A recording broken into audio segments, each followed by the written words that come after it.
Ashley Marie, and I'm so excited about today's cake. It's BAM! Tamatoa from Moana. This was such a fun cake to do. I love how he turned out. Don't forget to subscribe so you don't miss any of my other movie-themed cakes, and let's get started. So a couple weeks ago, the kids and I were able to see an early screening of Moana. So of course, as I was watching it, I was excited to see what I could make a cake out of. So I decided, of course, obviously, on the crab, the bad guy, but deciding on a cake is the easy part. Sketching it out and designing it and deciding how to build it is the hard part. I knew that I wanted him standing. I knew that I wanted him on his legs. And so thus began the first of many trips to the hardware store. And I bought some 1/2-inch press board and I marked out the 14-inch circle where the cake is gonna be. And then I, designed and cut the body with the abdomen and the rest of his body, leaving a little place right here where his head is gonna be. And then these long metal rods that I used for his legs that I took around a big cement pole and that's how I got the bend in them, you know, lots of muscles. First thing I did was take these little attachments, screw them down in, but I realized that the legs were still moving back and forth. So, you know, back to the drawing board, or in this case, Home Depot. And I got this material, this liquid welding, and that's what I ended up using. I just attached them all, and now, I have a standing crab. This is such a big cake. This is gonna be really hard to film. This crab hand right here is also a little bit thick. I'm gonna take my sander and just kind of sand down this area right here. Now I'm gonna use some Rice Krispie treats to thicken some areas of this base. And the first part I'm gonna start with is his abdomen. Now his abdomen is in the back of him and it's gonna come up and around from the top of the cake and then down and around and underneath the cake stand. So I'm thickening that down and around underneath the cake stand area. We're gonna stick it on with ganache. We're gonna carve it out, round it up, smooth it, and then cover it with ganache as well. Now we're gonna work on the claws. So I'm using this picture as reference and I'm seeing what areas I want thicker, what areas need to be thinner, what areas need to be carved away, and what other details the claws need. Now don't forget, I also added some Rice Krispie treats to the bottom side of the claw to cover up the bolts on that side as well and give the overall claw a nice rounded look. You don't want one side to be flat. And then cover it with ganache.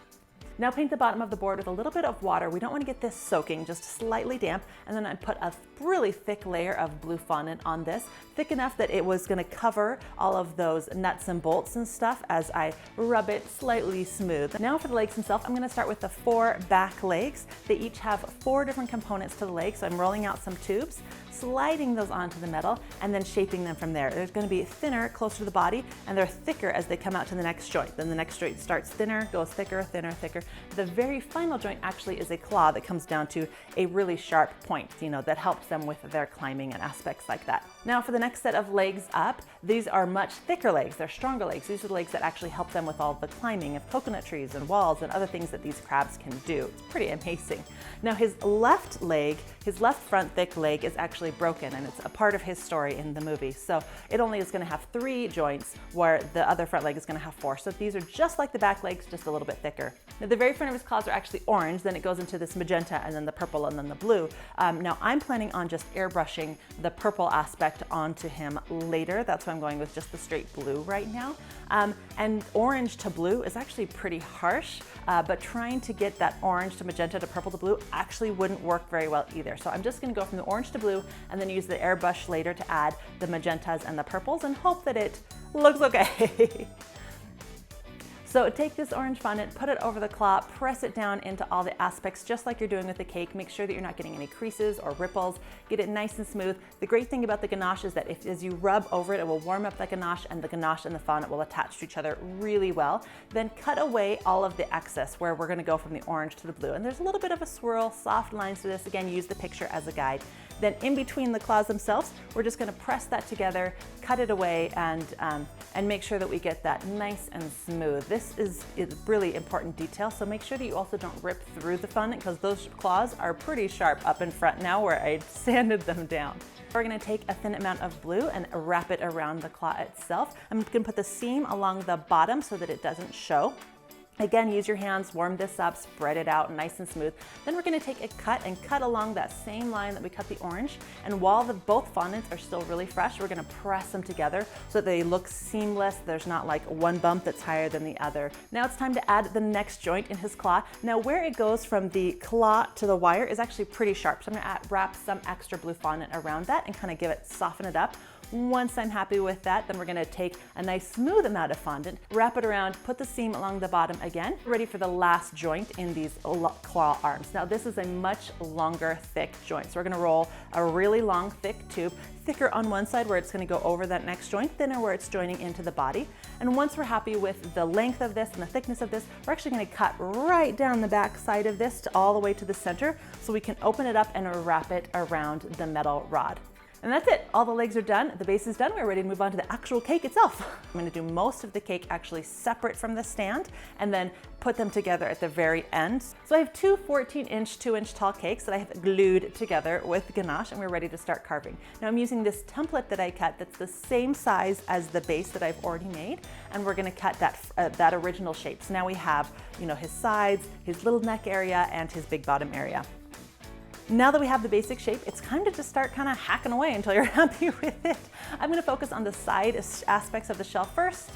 We're gonna carve that at a pretty sharp angle, get quite a bit of that, and then just keep carving and carving, carving until it's nice and soft, and it goes from the top down to the bottom in a nice smooth arch. Then we're gonna work on his abdomen in the back, and this is a lot more bally, a lot more round versus the smoothness of the side shells. Because there's not a lot of pictures of Tamatoa online, there's really no pictures of his back or his backside, and the movie, it goes pretty fast, and I don't really remember that aspect either, so I used a lot of pictures of references of actual coconut crabs that Tamatoa is based off of to give myself an idea. I hope that I'm coming close to what he actually looks like in the back. It's time for the face. Now, because the cake itself comes straight to where the edge of the cake board goes, but his face actually comes around, I'm gonna take some ganache and take some of the big chunks from when I carved off the side pieces and add that to the front to give me some thickness to work with. So his head actually comes to a really sharp point. Now cake doesn't really come to sharp points, but I can do that with ganache and fondant later. So I'm just going up at an angle with his head. Then I'm carving his tummy coming up and around, making sure that it's gonna round down into the cake stand. And then of course bringing the back of his neck down into where those shells are meeting. Once I'm happy with the head shape, I'm gonna start carving away his mouth. We're gonna go with this big open mouth grin that he has. It's gonna look epic. Now remember, when cake carving, always carve a little bit at a time, especially when you're working with details like this. You can always carve more, but once you carve it away, it's really hard to fix it. Then cover the whole thing with ganache. Now his back is covered in treasures of all kinds. Shells, broken down ships, wrecks, pearls, jewels. And so we're gonna make all of those now with fondant. I'm gonna make hundreds and hundreds of shells. To use a silicone mold, you wanna take a mixture of powdered sugar and cornstarch. I use a 50-50 mix. Take a brush, get some in the mixture, tap it off, fill in your molds, shake out your molds, and then fill these with fondant. The best way to go is actually to get the right amount of fondant for each mold. It took a couple tries the first time, but now I'm an expert. If you put too much fondant in, you won't be able to cut off the back without then cutting away and shrinking some of the fondant. I also made some extra shapes that were bones or totems or circles or kind of anything else that I could see in the picture that I thought would be of use, and I let these dry. Now it's time to make Maui's hook. This is very important to Maui, and this is the whole reason that they're seeing Tamatoa, is because he has the hook. So I'm taking some white fondant, I'm rolling it out into a tube, leaving the center of it a little bit thicker, because part of his hook is a little bit thicker. Put it down in the hook shape and flatten it just a little bit to give it that width that we're looking for. And now we're gonna start cutting away the details. It has a little bit of a cut here over on the bottom. It gets nice and thin and sharp and pointed up near the top of the hook. Down at the base of the hook, it's a little bit thicker. We're gonna add a toothpick into it so that we can later stick it into the cake and it will stand up. And I'm actually going to take some tanned fondant and extrude it with my extruder, getting all of these thin little strands. So we're gonna wrap it around the base of this hook. Now that the hook is finished, we're gonna set it aside to dry. Onto his eyeballs. His eyeballs are actually slightly different sized circles. We're gonna take some white fondant and roll it into 2 different sizes. Then we're gonna put these eyeballs onto the ends of a 4-inch bamboo skewer, because later we'll be able to stick that into the cake. Once the white circle's dry, we're gonna add some blue fondant around it, leaving, of course, a hole for the white. We're also gonna take a blue tube and add that underneath, and that is going to be what holds his eyes up and out. And then don't forget, of course, to add his iris and pupils. I'm taking some 18 gauge wire and I'm bending it to the shape of his antennas. And I'm taking some blue fondant I've rolled out really thin, and I've painted the back of it with some clear alcohol or water, whatever you prefer, and I'm wrapping it around the wire. Now it's time to start with the fondant and the details and the decorating. This part's so fun. We're gonna start with some black fondant, a very thin layer of it, and we're gonna put it inside of his mouth, getting down into the creases and the cracks and just covering anything in that mouth with this black. Now it's time for the teeth. I'm going to use some ivory fondant for this because his teeth are not perfectly bright, shiny white. Let's face it, he's the villain. They have bad teeth. Now take the ivory and roll it out into some strips, and we're going to use these strips to cut out individual teeth. So I'm actually rolling it so that one side is thicker and one side is thinner, so it's more teeth-like. So it's going to sit nicely, but then kind of stick out and be a little bit thinner on top. And once you're happy with the tooth, you want to take your fondant tool and just scratch some lines into this. Because that's what his teeth look like. Now it's time to attach the teeth. We're actually going to do the whole front row of teeth first because he actually has an underbite and those bottom teeth are going to stick out. In fact, I'm going to add a little bit of thickness to all of the bottom teeth so that they do stick out even more and cover up those top teeth. Now we're going to cover his whole head with the blue fondant. I'm going to ignore the orange for now and add that a little bit later. So go ahead and press this down into the ganache, making sure to keep a point at the top because, you know, we've talked about this. His head is pointed, and cut a seam down the back. As long as your fondant is fresh, you should be able to hide the seam really well, but just by pressing it together. So don't wait too long to do that aspect of it. Once you're happy with how smooth that is, don't forget to cut away the mouth, making sure that you're smoothing that down into all the aspects and details, and you're not covering up the teeth. And we can't forget to cover his bottom. I used a much darker shade of blue for this, just to give it a little bit of a difference. Now his shell is going to cover most of his back, but because it kind of flares as it comes down and out, a little bit of the rest of his body is also going to show. So we're going to cut a little bit of blue fondant, leaving it higher and thicker around the neck, and then higher and thicker again at the abdomen where the shell is going to come up and flare and show more of his sides. And then we're going to just trim that away. Roll out a huge sheet of blue fondant. Taking that template that we first used to cut the shape of the cake, we're going to lay this down on the fondant, and we're going to cut actually about 1.5 inches wider than the template. The reason for that is because you also have to take into account the fact that he's taller. So if we cut it the same size, we would actually end up short. And the reason I know that is I already tried it and I ended up short. And I'm going to use folded up paper towels to get that flare that we're looking for on this shell.